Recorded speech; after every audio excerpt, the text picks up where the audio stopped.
Today, we get to talk about one of my all-time favorite topics, systems and processes.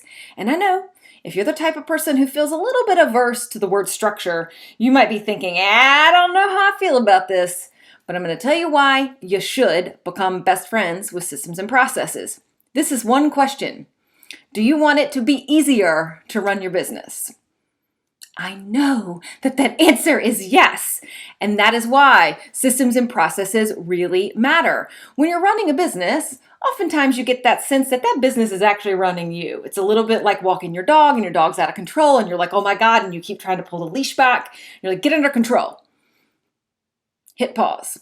This is when we can kind of look at it and say, you know what, there might be a better way here. And there is, because every single thing that repeats in your business is a prime opportunity for a system or a process to be put in place to make it easier for you to repeat it and to do it again and again and again in your business.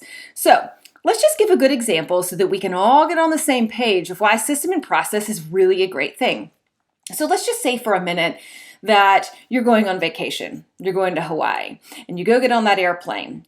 If you look to the front, to the cockpit, and you watch the pilots there, they are doing something very specific. They are running through a checklist of things that they go through every single time before they take off. Now, does that instill some confidence in you? Yeah, probably so. You're getting ready to fly 500 miles an hour at 30,000 feet for umpteen thousand miles across the ocean. Would you feel okay if they didn't do that? Would you feel okay if they had just gotten into the cockpit and they were just shooting the shit with one another and they were just kind of haphazardly like, oh yeah, that looks good. That looks fine. Yeah, sure. You ready to go? I'm ready to go. Let's go. No. So just like in the airline industry, you too can look at your business and see what repeats. So in the case of these pilots, in the case of the airline industry, they looked at what was going on, what pilots would need to do to safely be able to take that aircraft and lift it off and safely land in this new destination.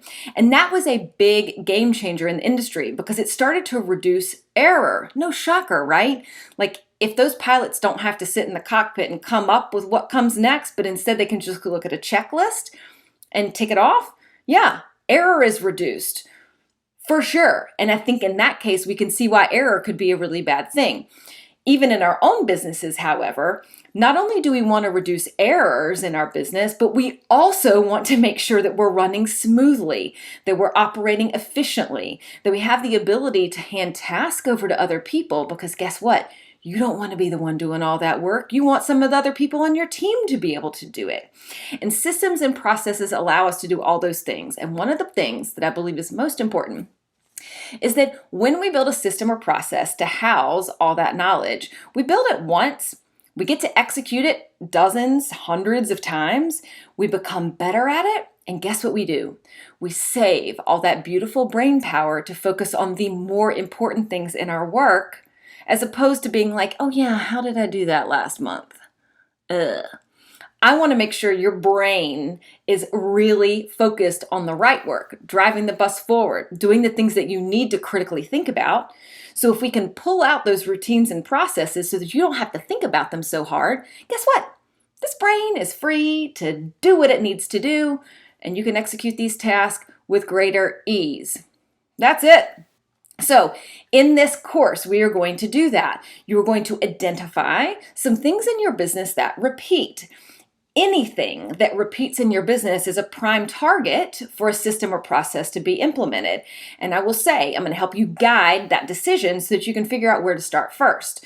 After we've identified where we're going to start, then we just map it out. We figure out how to build it, and then we go into the system and we actually create something that you can use and repeat it over and over and over again. So I'm going to walk you through it every step of the way, but for now, let's jump into the first lesson and we're going to get started with identifying what repeats and recurs inside of your business so we can figure out what is a prime target for you to build a system and process around. All right, let's go make it happen.